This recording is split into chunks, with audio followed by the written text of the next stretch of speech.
Never appoint someone you don't trust. You are not obligated to appoint a spouse. You are not obligated to appoint a child. You should appoint someone who can manage your money and finances and property for you.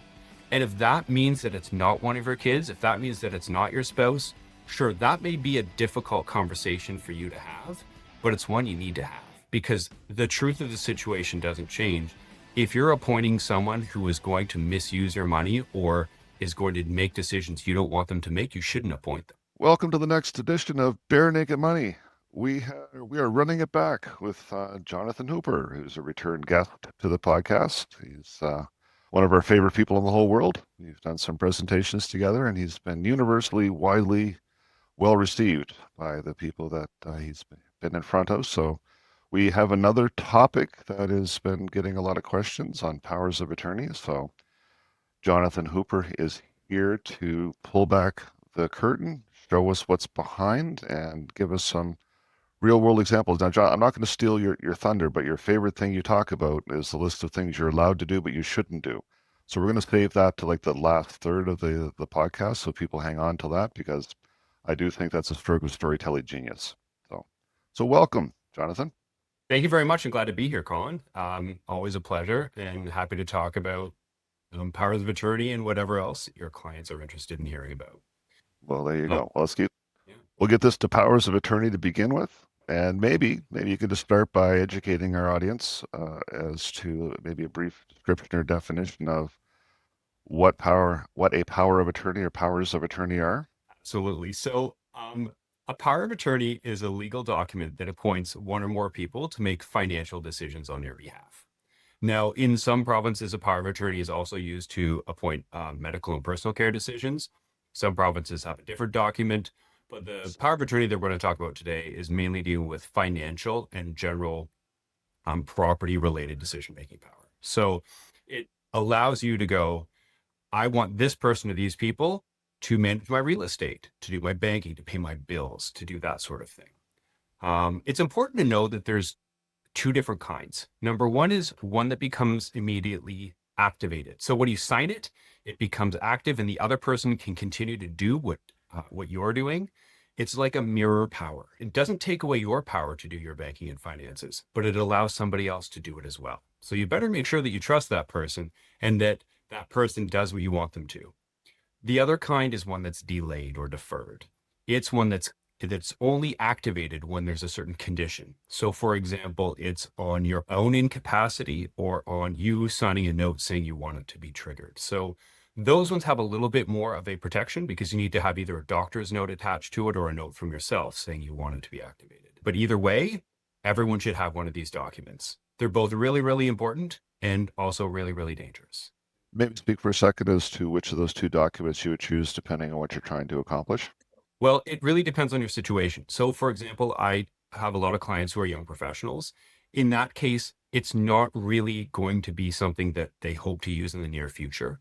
So, we typically advise people like that to have a deferred one or a springing power of attorney, which is it's only activated in a certain condition. So, it's there, it's ready, but it's not usable. For more elderly clients who are getting to an age and stage where they're perfectly capable, but they just don't want to be doing some of their own management, that's when it's more advisable to have an immediately activated one so that somebody can go and start using it right away. I think it was interesting there as well, Jonathan. You mentioned that different provinces have different rules. So it's important, I think, for our listeners to understand that depending on what province they're in, they might have a different legislation that governs this type of thing. But I also think it's important to clarify for everyone because this is the most succinct and direct way that I say it to people is your power of attorney allows somebody to control financial decisions while you're still alive. Once you die, it's your executor that is just determining the financial decision. Is that a simple way to put it for people? Yeah, it is. So power of attorney is a document that is only effective while you're alive. And that power, along with any personal care or medical decision-making power, ends the moment you die. And then it's the executor of your will that takes over. They can be the same person, and that can have some nice continuity there, but it might not necessarily be. And so as soon as someone passes away, if a power of attorney is aware of that, but continues to act and they're not the executor, they're in breach of their duty. So it's got to be something that people need to be aware of who are acting in that capacity. Setting aside for a second the whole concept of malfeasance and people trying to get away with things, maybe it'd be helpful to talk for a second about the things that a power of attorney is not allowed to do. Just to kind of maybe describe the powers by describing some of the things that they're not allowed to do. It's a great question. You could list what you can do for a very long time, but the boundaries are the ones that a lot of people need to be aware of.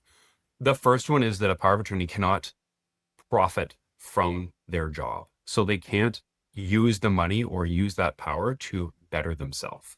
It has to be a selfless act, and it has to be them acting for somebody else's best interest. So the person who grants the power, you have to be acting solely for their best interest. Just to clarify, because I think this is a really big point. That's different than acting as an executor, because an executor typically is the position that people expect to and are remunerated for. Is that an accurate observation? Yes and no. So an executor also has to act in the best interest of the estate on behalf of the beneficiaries as well. And the executor is in a more complicated scenario because they have to act both to maximize the estate for the benefit of the beneficiaries, but there are competing interests at play. So for example, let's say we have a high risk investment that the executor inherits from the deceased person. Is it their job to cash that in and put it in, a high interest savings account? Do they keep it as a high risk investment? Do they adjust the investment to a medium risk investment? Because they're not sure when they're going to distribute that money. They might need to cash that in to pay some taxes. There's just a lot of uncertainty there. But what is the duty that the executor has? Well, the executor in that case has to do what they think is in their best interest of what the deceased person would have wanted. So if the deceased person had a higher risk tolerance, maybe that's what they do. However, they can't be reckless. They can't be negligent. They can't take all the money out and invest it, for example, in their own business or invest it in some really high speculative investment, because that would be a breach of their duty. Now, power of attorney has a similar type situation, but it's a little bit different. An attorney does have to act in the best interest of that person. They still have to invest and do what they think is right. They also can't knowingly do anything to frustrate the estate plan of the person they're acting for. And this is where it gets a little complicated. So if the person who has power of attorney is aware of the will or is aware of designated beneficiaries on an investment like a tax-free savings account or an RRSP or life insurance, they have a duty not to mess with that. They cannot change those beneficiaries. They can't do, for example, if someone has a cottage and they want to give that cottage to a child or children, they can't sell that cottage if they know it's gifted to somebody else. Now, there's a caveat here, unless it's needed to provide for their care while they're alive. But it's a strong bar. You can't just go, oh, well, instead of dipping into the GIC, which has $100,000, we're just going to go ahead and sell the cottage because, I didn't like it anyways. So there is a balancing of interests that needs to take place. And it's one that I think a lot of people who are in that role aren't really aware of. They just think that, hey, I'm the guy or gal named on the document. I can do what I want. The short answer is, well, you can try and people might let you do certain things, but it doesn't mean that you're permitted to do that or there aren't consequences for you later. That's a very good point, because a lot of the stuff that you're describing and talking to, when the power of attorney walks in, it's up to the individual service provider to understand what the limitations are to the powers entrusted in that person, and to accurately allow them to do what they're allowed to do and to prevent them from doing things they're not allowed to do. That's a great point. The whole thing is I've been in a situation more than once where somebody has a power of attorney. They walk into the branch level at a bank and they say, waive the document, give the teller a copy and say, hey, now I would like you to add me as a joint on all of this person's bank accounts. And by the way, I'd like to look at the beneficiaries on their investments. Oh gosh, it seems to be my sibling and not me. I would like you to just go ahead and change that to me. Thank you very much. And somebody at that level may not know that that's not permitted. However, it doesn't stop people from giving it a try. And it doesn't stop people from actually doing it. And the trick is unwinding it after it's done. A lot of times you don't realize that that's happened until, after the person dies or well after the fact, unless that person is perfectly competent themselves and they go into their bank and realize what the other person has done. It's not that people are trying to get away with something as much as they they don't know what their own boundaries are. Like they were told they were power of attorney. That didn't come with the guidebook. So it's like, oh, I'm going to go fix things up the way I think they should be. So sometimes it's out of, lack of knowledge that they go and do things that they maybe in their own hearts at the moment in time think it's the right thing to do. And the institution lets them get away with it, but everybody was offside. There is. I mean, a classic example of that is someone who's a newly appointed power of attorney. They go into the bank and they say, "Here it is. I'm allowed to act." And one of the first things that happens, I'm not sure who initiates this conversation, but like 9 times out of 10, this happens. Somebody says, "Hey, now that you're power of attorney, let's just add you jointly in all the bank accounts, just for convenience. It just makes sense, right?" Now, the thing about it is they don't need to be added. They have the ability to access those accounts. They can even get a debit card. They can even get access to online banking on behalf of that person, depending on the institution. But if you have a power of attorney, you have the right to access and to make transactions. You don't need to be added as a joint owner. And if you do that, that comes with its own separate legal responsibilities and consequences. And that person may have no idea what those are at the time, and neither may the person at the bank. And so it may seem like a really simple, efficient transaction of, hey, now that you're this, let's put you here. And then it makes it really easy for all of us. It might make it easy from a transaction point of view, but it makes it complicated from a legal duties point of view, which most people aren't aware of. This is a really good point that you're bringing up, because I've started over the last couple of years to get this question more from clients. And it always comes from a point of view of trying to plan efficiently for the estate.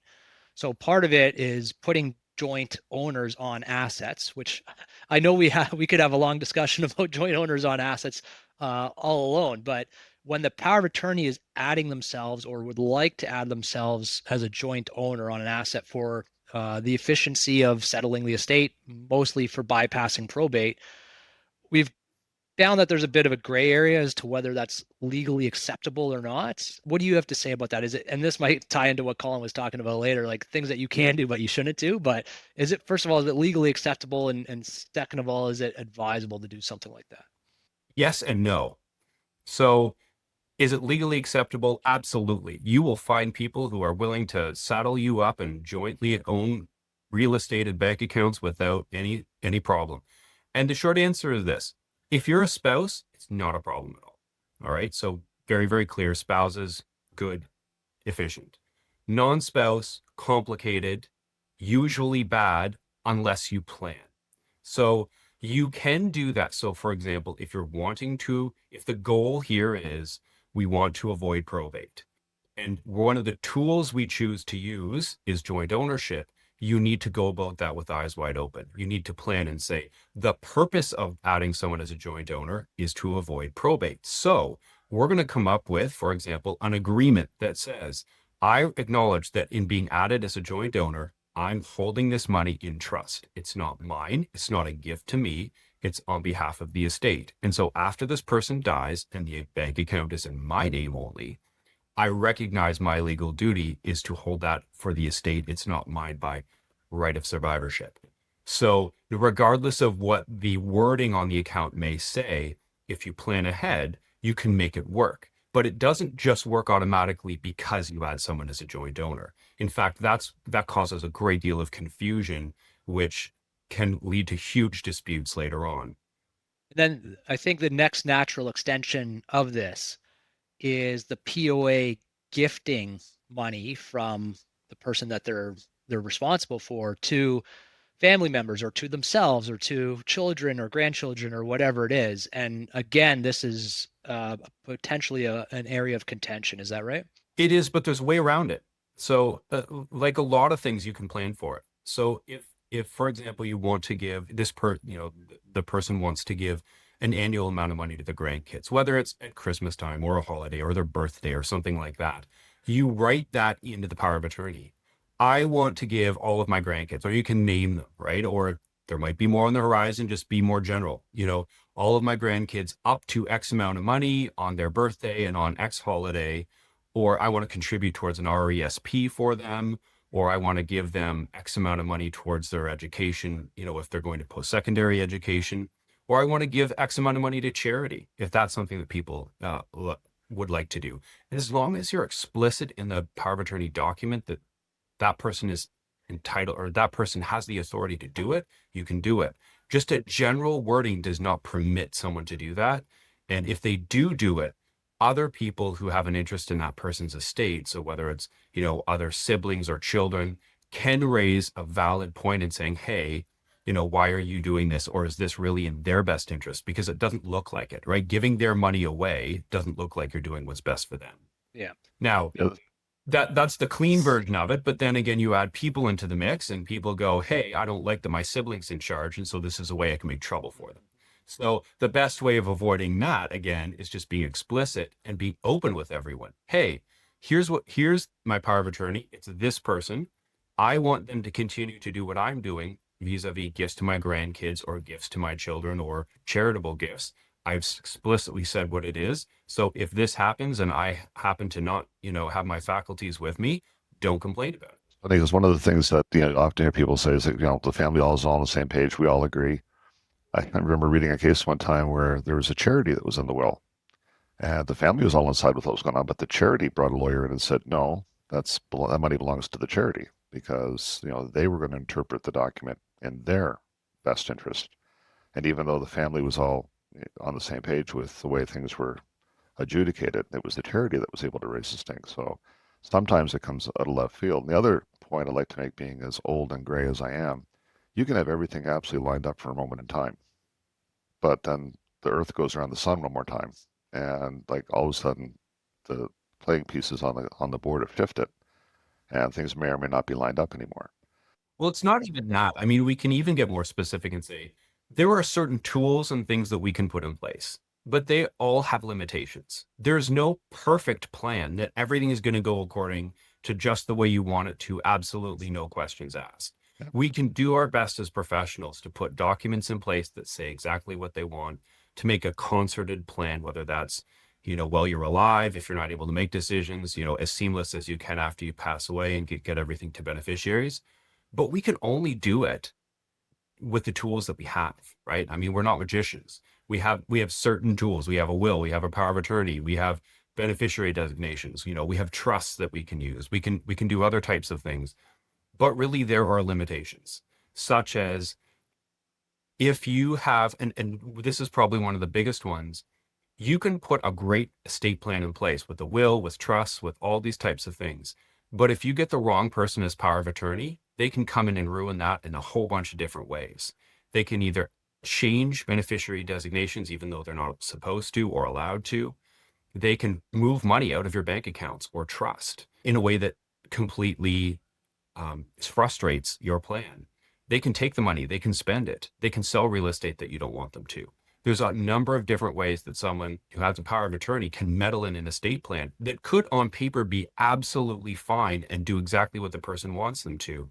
But one or two decisions like that and the whole house of cards could come falling down. And so it's just a matter of keeping on top of this. That's why as professionals, we can't just say, all right, now that you've got these documents in place, don't ever think about it again. Everything's fine. You can't think that way. You have to always look back. I always say, once you have your documents in place, like a will and a power of attorney and a medical directive or a power of attorney for medical decision-making, that's the foundation. Now you need to revisit that to make sure that everything continues to work for you. You don't have to reinvent the wheel, but you do need to tweak it and amend it as you go along to make sure that it is going to turn out the way you want it to. I think the key is to understand that these things that seem to be quick fixes for a specific problem do have limitations, and understanding them before you do anything. The way I describe it to people is, the more complicated your plan gets, the more fragile it is. The easier it is for you to wake up one day and one of the tenets has changed and therefore invalidated. You used the word earlier about being confused. I think that's a Latin word for lawyers to make money. When it gets confusing, everybody just goes off and hires a lawyer and has to have at it. I was just reading a case this morning where somebody's trying to get a DNA test on their sister because they didn't think she was a real sister and she didn't deserve any money. So, they can go sideways lots of ways. Now, listen, I earn a good living at that type of problem. I also do have a vested interest in trying to help people avoid those problems at the front end too. So one of the ways, though, is to think about it this way. If you have, for example, a power of attorney in place, what you need to realize is they're just a person like you. They're not perfect. they're someone who does have duties which they should be advised of early on in terms of this is what you can and cannot do, and this is what you shouldn't do. And also, this is what I want you to do. If there's something specific, tell that person what you want them to do. Now, one of the reasons that, lawyers make a lot of money in this is that there are lots of, keywords or scary things out there like probate and taxes and that sort of thing that people and other advisors will say, hey, we can avoid paying that. Or we can lessen the amount of money that your estate's going to pay. Well, there's a continuum out there in my experience. On one side, there's simple and clear. And on the other side, there's complicated, but is avoiding things like avoiding paying certain fees or lessening the amount of taxes that you pay. And those two things are competing priorities. So clients will often come in and say, I want it to be really simple, but I want to pay as little tax as possible. And I say, great, that's fantastic. But what you got to understand is simple is over here, minimizing taxes over here. We need to find where your tolerance is. So if you really, really just want to avoid paying taxes, we can conjure up an absolutely complicated plan that can probably avoid some taxes, but we have to do the math first and say, are we going to be spending a whole lot of money to avoid paying taxes that would end up being less than the amount that you're about to spend? Or is your priority, I want to understand it. I want it to be simple. I want it to be clear. And yeah, if I have to pay some taxes, I have to pay some taxes, but everybody does. And so again, it's discussing with the client what their priority really is. And I think a lot of people don't necessarily have that discussion. They're mainly led into paying taxes is a bad thing and it's scary. And so we have to do everything to avoid that. And, if the professional fees happen to outstrip the taxes that you have to pay, well, then, it was worth it. Oh, that was okay. What was that billboard that you drove past the morning we gave that presentation? Yes, I did drive by a billboard that was for a particular firm, and all it said in big bold letters was avoid probate. And I thought, that's a great billboard, because it's telling you that you have to avoid something, right? It's declarative. Something is wrong. You've got to avoid it. Come talk to us. Now, if I was going to give the benefit of the doubt, it would probably be something like, well, we'll talk about the pros and cons of it. But that's not what it appeared to me to be. And so when I see things like that, I go, my senses go, I wonder if they're guiding people towards a certain plan or towards a certain package or towards a certain area that benefits them that they're trying to then on-sell to a mass market of people. It's very motivating. Like if I tell you, it's like, do you want to not pay death tax? I don't want to pay death tax. I don't have no idea what death tax is, but I don't want to pay it. It's a call to action. It's a very effective way to get And I mean, attention, and it's overused. Just for your listeners too, there is no inheritance or death tax in Canada. It does not exist.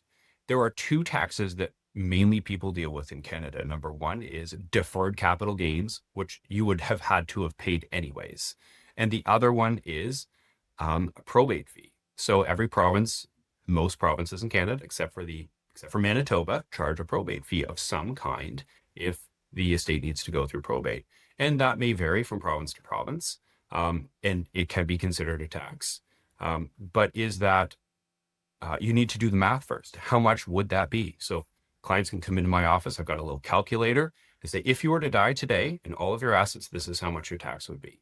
And then we can do the cost benefit of, if you want to avoid paying that, here's the structure, here's the annual, estimated annual fees of keeping that structure going. Is that really what you want? For me, usually by the time I explain what the actual dollar amount of probate is or the percentage of probate is, even in Ontario where it's about 1.5%, most people kind of say, oh, well, that's not that big a deal. And then I redirect them to their income tax bill, which is likely to be many multiples more than that. And let's kind of say, like, this is what we need to address if you really want to plan around this. Probate is like whatever at the end of the day, especially when it can simplify things a lot of times just to go through the probate process. Well, that's just it. I mean, the thing is, there's a whole industry in Canada around probate avoidance. And there is a vested interest in a lot of professionals to keep that going, because that makes sure that there are more complications, there are legal structures in place, there are jobs for professionals. Now, that's all not necessarily bad if that's what people need. My concern is I don't think people are having that honest conversation. And the real conversation needs to be just that. It's that the first step is a math question. here's what the probate fee would be if you died today, X amount of money, versus here's what, a simple will would be. And this is, even if you pay it, there's clarity. The first time this came across my plate as a professional was where someone went to someone who was passing away in a hospital, and they said, look, we've got to avoid probate. You're going to pay like $50,000, $60,000 worth of probate fees. So what you're going to do is you're going to put me joint on your investment account. And I promise that when you pass away, it'll be in my name. I will share it with all the beneficiaries. Well, it turns out that investment account was something like $3 or $4 million. When the person passed away, the helpful person at the bank said, well, it's yours by right of survivorship. And they went, really? That's interesting to know. I think I'll take it. Now, that $50,000 or $60,000 of fees was very quickly outstripped by 6 figures worth of legal fees in beneficiaries and other people fighting over this money. And so really lawyers won, and the estate was far less than this. The whole thing would have went through probate, and it was an absolute mess. And it really did not just cause legal harm, but there was also the relational harm between the people involved in that situation. And that's a common one. And so, yes, one of the calculations is actual math in terms of dollars and cents. What I've been advising clients lately is this: there's also a risk calculation. Sure, you can avoid X amount of money, but what if this falls apart? What is the risk to the relationships of the people involved? And what is the risk to this whole thing collapsing because the people involved are going to interpret it differently or want a different result for themselves? And that is a more complicated question, but it's one that I think people who are setting up something as simple as a joint bank account need to have a robust conversation about. Jonathan, I haven't heard anything since you told me I was supposed to move to Winnipeg and to avoid my probate. Like that was just the best thing ever. I didn't know I could go to Winnipeg and all these problems went away. Yeah, so now everyone's going to be offshoring their estates, right? Domesticated in Manitoba, so that when you die, you're a resident of Manitoba. No, CRA has some rules around that. People used to set up some alter ego trusts in Alberta for that just a while ago. I've stopped listening. I heard what I wanted, so all I know is I'm moving to Winnipeg, and all my problems go away. See, that's a skill. You stop listening when you hear what you want to hear. All right, Jonathan, maybe a couple, I guess, things that's something I want to include in this call, as you kind of alluded to it around this call, on this pod, from our perspective. So one thing a power of attorney cannot do with an institution that's paying attention is change beneficiaries. And you pointed out a mechanism where if an account does need to change, that if there's a demonstration that the previous account had an existing beneficiary, the new account legally can maintain that beneficiary. And I will point out that there are different institutions that have different policies around that, so that can be a little bit fraud. So it's good to know your legal standing and pushing for things like that, because the other thing that happens in the world is that institutions have policies that may be more stringent and restrictive than what the actual law will allow. And those are the cases where if you really know what is legal, what's not, you can advocate for yourself and make sure things are looked after. Well, here's the complication, is that every province sets their own laws around these documents, like wills, powers of attorney, personal directives. But financial institutions are typically federally regulated. And so they need to apply one standard of regulation throughout the whole country, even though, depending on what province they're in, they're also subject to different provincial differences, for lack of a better word, or complications. So one example is what you just said, Colin, is in Nova Scotia, the Law Powers of Attorney Act was recently amended to allow people who have that power to have continuity with designated beneficiaries. So for example, you have a life insurance policy, it's coming due, it's renewable, or an RESP or RRSP that needs to be renewed. The person who's acting as the attorney can actually renew it, provided the beneficiary stays the same. So that's fine. But each province sets their own rules around that very issue. So that's not universally applicable across Canada. That's just applicable, in this case, in Nova Scotia. You would have to look to see if you live in BC, or if you live in Manitoba, or you live in Saskatchewan, does that same rule apply there? And that's why, again, this can get really complicated. You can go to the bank and they say, well, federally, or they won't say that, but they will say, this applies no matter where you are in Canada. This is our rule. This is our policy. But sometimes what happens when the policy is at odds or is different than what is actually permitted by the laws of the province or territory? Something else you brought up is it's a better idea if you have the opportunity to have two powers of attorney acting at the same time, right? That was the advice that you gave. Look, the more the merrier, right? It's a terrible idea. I know that a lot of people will go into a conversation well-meaning and they'll say, listen, either they'll come in usually with two different motivations. Number one is I want all of my kids on there so that it's fair and I'm not showing favoritism. Or it's the opposite. Hey, this person lives close by, but I don't necessarily trust them. So I want, a second or third person on there to keep an eye on the first person. And so my answer is always never appoint someone you don't trust. It doesn't matter, right? You are not obligated to appoint a spouse. You are not obligated to appoint a child. You should appoint someone who can manage your money and finances and property for you. And if that means that it's not one of your kids, if that means that it's not your spouse, sure, that may be a difficult conversation for you to have, but it's one you need to have. Because the truth of the situation doesn't change. If you're appointing someone who is going to misuse your money or is going to make decisions you don't want them to make, you shouldn't appoint them. Oh, that go down the same line as like somebody who's not good at keeping their own personal affairs in order and paying their taxes on time and stuff like that. That probably would make them a bad power of attorney. Yeah, that's definitely a key. I mean, does someone own their own house, hold down a steady job, and are they able to manage their own finances is a pretty low bar to start out with, in my opinion. Now, there are people who could be, well-meaning, who could be the nicest people in the world, but if they're not able to manage finances, they shouldn't manage yours, no matter how difficult that may be to hear. Particularly if you are more wealthy or your estate is more sophisticated. For example, if you own your own business, right, and you have a number of different legal entities that you own it through, or if you own multiple parts of real estate, if you don't have someone who's able to manage the complexity or understand the complexity and then have the aptitude to do it, again, you shouldn't appoint them. And then going to the other side of this, that doesn't mean you need to appoint more people to do the job, because having 3 or 4 people needing to sign your tax return at the end of every year, or 3 or 4 people to authorize large banking transactions or investments is going to be a difficult time at the best of times. So my advice is always one, pick one person who you trust who can do the job. If you don't know of just one, you can appoint more than one, but I would really caution people from doing that. Jurisdiction isn't what it used to be. So appointing the person who lives, in the same city as you versus the person who lives in a province over used to be the rule, but it doesn't necessarily need to be the case now because of, online banking. You're able to do quite a lot, online, virtually. So it really does need to come down to, do you trust the person you're appointing to make the financial decisions? So one question that I hear coming up from our clients a lot is, what if they look around the room, the metaphorical room, and there's no person that naturally is a power of attorney for them? What options do they have? What options would you recommend for somebody that doesn't have a close friend or a family member that would naturally be that fit? Right now, there aren't a lot of good ones.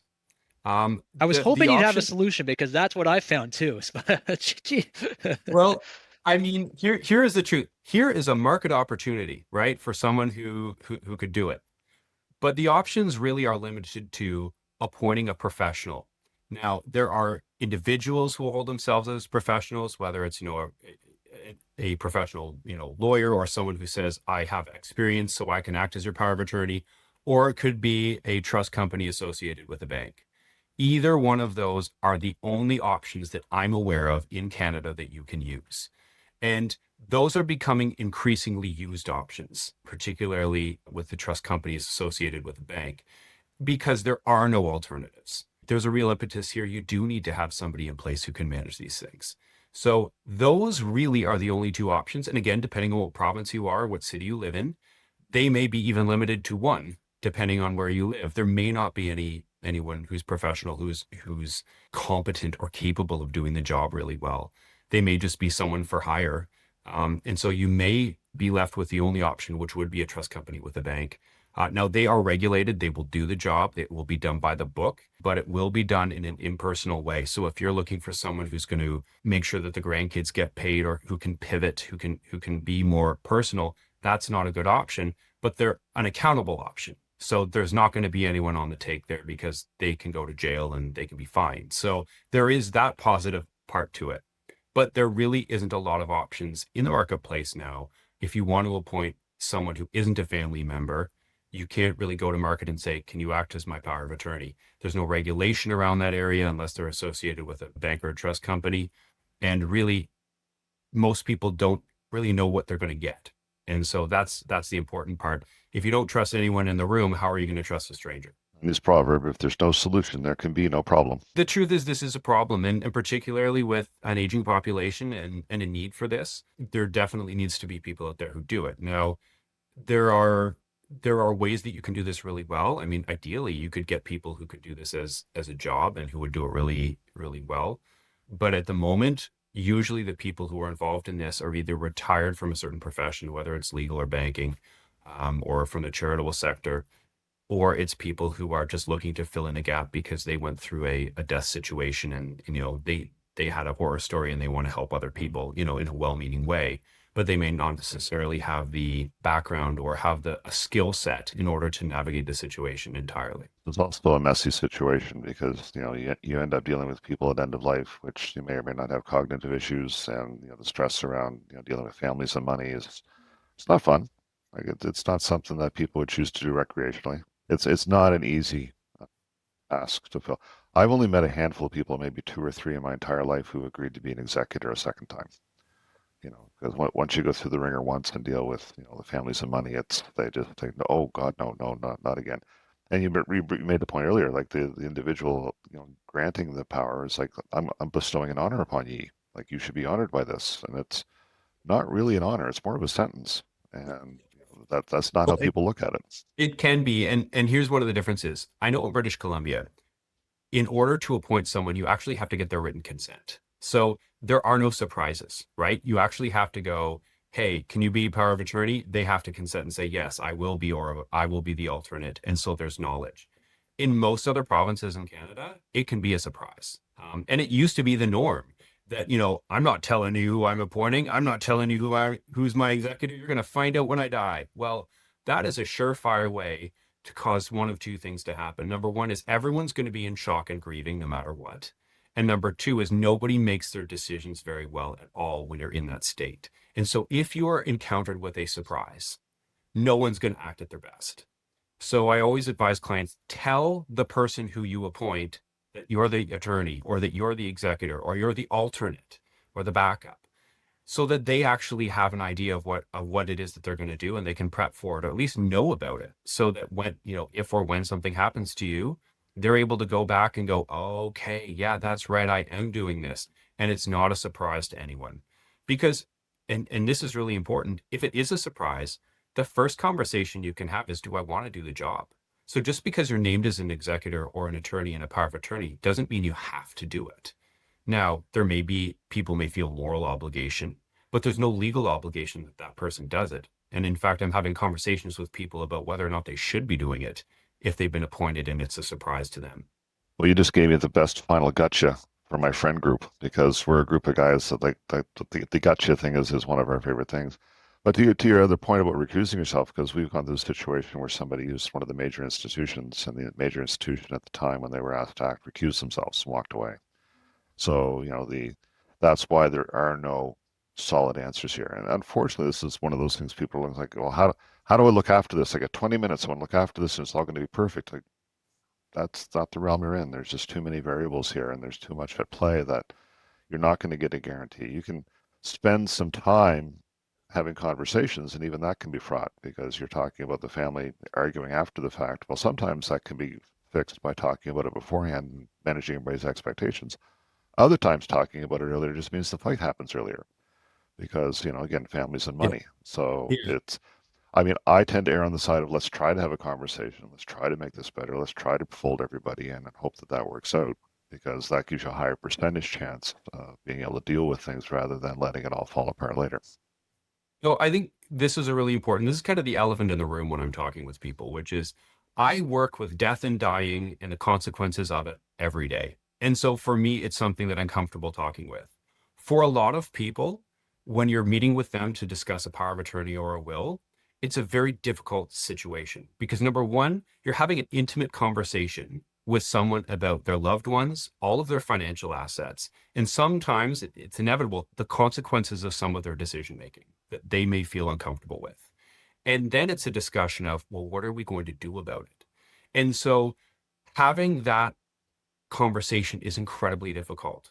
And sometimes it's the first time some people are truly facing their own mortality as well. I'm not going to be around forever. And sure, I know that, in an existential way, but in a real planning, looking at this in 20 to 30 years, there might not be me around. It can also be a really difficult realization. So it's not only hard for the people after someone dies, it can be very difficult for people just to sit down and have the conversation about who do I appoint as a power of attorney or an executor of my will, because they have to turn their mind to maybe some truths that aren't very easy for them to admit or to swallow, or it's just a really difficult conversation to have with someone who's a stranger who you don't know. You reached, a later point of your life and you're maybe already estranged from part of your family, or you have nobody you can trust, or you have to confront a lot of these things that you're day to day able to not think about, but you kind of get put in a box and you got to think about them. Sometimes it's not easy. So Jonathan, is there anything that we haven't touched on up to this point that you think would be important to get out in the first of probably multiple podcasts we're going to do on this and similar topics? Well, I mean, this is really tip of the iceberg. I think what everyone just needs to understand is when you're talking about powers of attorney or managing your finances or death and dying in your estate plan, you need to understand there's a lot of complexity. It's not simply let me put a will and a power of attorney in place and everything's going to turn out the way I want it to. It's understanding the people who you're appointing. It's understanding who you want to receive it, how you own things, how that can go wrong, how it can go right, and just having an idea towards how can this change in 5 years' time, right? Am I going to retire and tour the world and spend all my money? And is my goal to leave a legacy for my kids or grandkids, and I want them to have X amount of money, or I want it to be in a special trust so that they use it for X purpose? It really depends on their priority and on what their situation is. So it's a matter of just having the intention of saying, this is what I want my future to look like. And if you're really invested and you really want to have a legacy for your family or for your loved ones after you die, there's a lot of people who are truly motivated to do that and to motivated to help you do it. There are a lot of people who they just want to get it over with. Get these documents in place and I don't want to think about it again. And that's fine if that's what their priority is. But there's a lot of people who may need to have a more robust conversation about, well, yeah, truly, I don't like this, but I really want things to turn out well. How do I make that happen? Well, you've brought it for me because key in that I think is getting the right kind of professional advice. And I think that, if you walk into a lawyer's office saying, "Hey, I want to make this property joint," and they say, "Sure, that'll be $1,500, sign here," that's not getting advice. If somebody's telling you it's like, "Hey, here's how to avoid probate," and they haven't asked you any questions about all your other priorities, then you're not getting good advice. So finding the professionals that are willing to ask questions and say, "What are you trying to get?" They're willing to ask questions long before they draw conclusions. And I think that that's kind of the watchword of finding the right kind of conversation with a group of professionals, financial advisors or portfolio managers or lawyers or accountants. Somebody's going to ask you the question, what's really important? What are you trying to accomplish? And then listens and comes back with something that makes sense in context. I completely agree. Spending money ahead of time to get good advice is well worth it. No matter how much you think you're going to save by doing it yourself, there's only so much you can do. Now, you can get a lot of information. You could Google powers of attorney, you can Google, financial planning, all this sort of thing. And I deal with people who, come and are ready to tell me exactly how things are going to go. And that's fine. They might be right. They might be wrong. They might have no idea what they're talking about. But there's a ton of information out there. What there isn't, and there's a ton of people who are willing to tell you what you need to do. But what there isn't is a lot of people who are willing to have an honest conversation with you and say, all right, let's start with this. What is your priority? What do you really want? And then let's work backwards. maybe having a family trust with an incorporated holdco, with an opco, and, 5 different beneficiaries who are all your kids isn't necessarily the right thing to do. Maybe adding everyone jointly on all of your rental properties isn't the right call right now. Sure, you can go in and you can find a professional who's willing to do the deed. You can find a professional who's willing to add you on those accounts, but you may not be able to find a professional who's willing to talk you through what that actually means and the implications before you do it. And that might sound boring. That might sound like an expensive thing to do before you do it.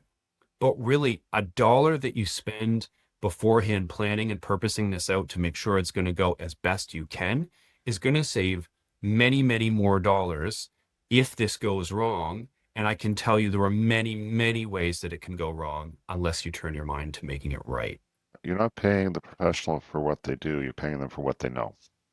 And if you spend all your time fixing messes, then you've probably gained some experience that you can help people avoid messes. And, you know, it's like, the CIA. We don't know how many bombings they've actually stopped before they happened because, they were prevented. So they work in the darkness. And Yeah. that professional advice is a little bit like that. Like you help people avoid things that they never knew could have happened. And so it's not the hour you spent with them, it's the 10, 15, 20, 30 years of experience that they have in making sure that the person is avoiding some things they didn't even know existed.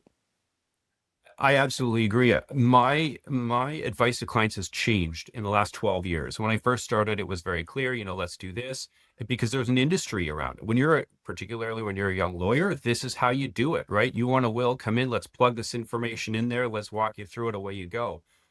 Now I'm turning my mind to, all right, it's not just about the document. It's about how does this work for you? What is it that you actually want to accomplish? And sometimes people haven't even turned their mind to that. Just like, look, my financial advisor came in and they told me I had to have a will and a power of attorney and a power of attorney for medical care. So let's get her done. And then I say, okay, well, that's fine. I mean, that's good advice. It's a good place to start. But we're not just going to plug names in here. We've got to talk about what it is that you want to accomplish. And that's a harder question. And a lot of people can be resistant to that, again, because you're talking about, sharing your finances, sharing your family dynamics with somebody else who you don't know. And then talking about, honestly, well, what can some people in my family do? Do I really want to think about what my sibling or what my child might do if there's a surprise, or do I really trust them?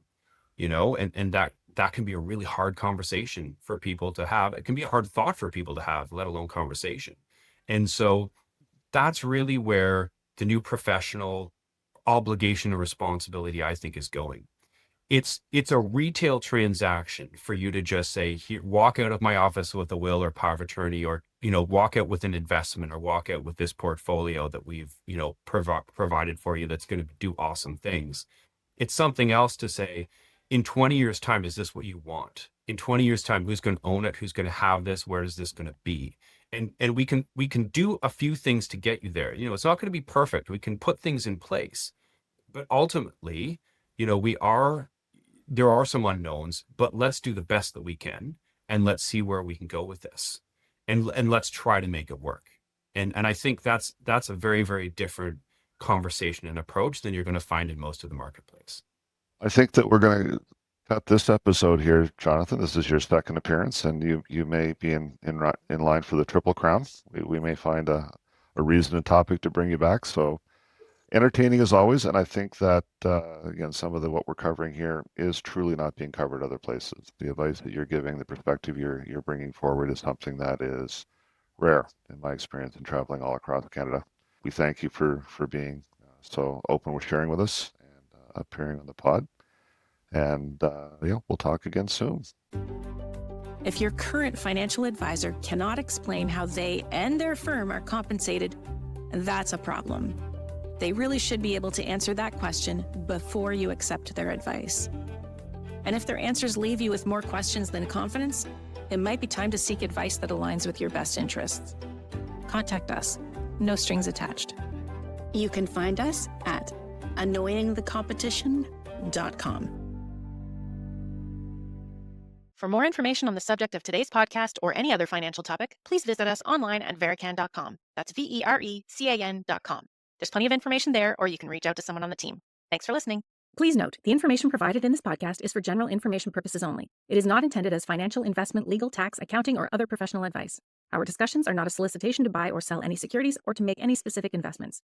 Any decisions, based on information contained in this podcast, are the sole responsibility of the listener. We strongly advise consulting with a professional financial advisor before making any financial decisions. Listeners should be aware that investing involves risks and that past performance is not indicative of future results.